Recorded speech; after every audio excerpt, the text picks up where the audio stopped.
Friends, ఈరోజు మనం తయారు చేసుకునే రెసిపీ చక్కెర పొంగలండి.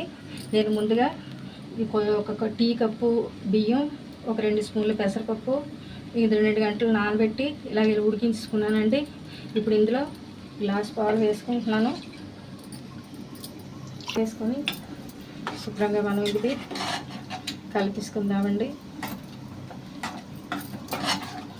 కలుపుకున్న తర్వాత ఇప్పుడు ఇందులోనే కొద్దిగా బెల్లం,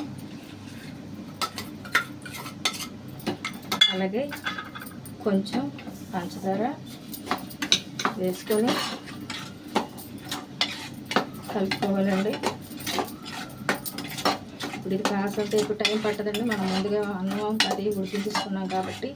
కాదండి, కొద్దిగా బెల్లం ఇది కరిగిపోతే కొద్దిగా ఉడికొచ్చే వరకు ఒక 10 నిమిషాలు మూత పెట్టి కలబెడుతూ ఉండాలండి. చూడండి ఫ్రెండ్స్, ఇప్పుడు ఇలా ఉడికొస్తుంది కదండి. ఇప్పుడు ఇందులో మనకి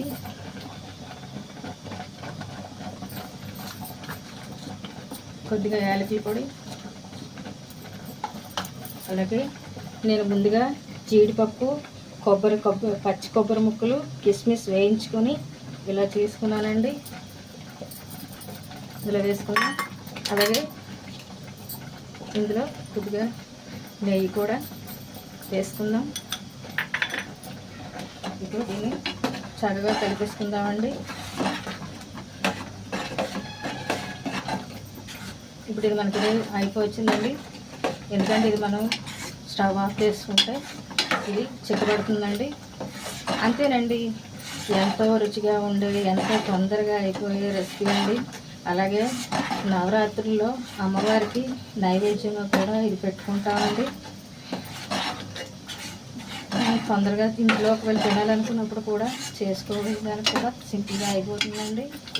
అంతేనండి, ఎంతో రుచిగా ఉండే చక్కెర పొంగల్ రెడీ అయిపోయిందండి. Thank you for watching. Please subscribe my channel.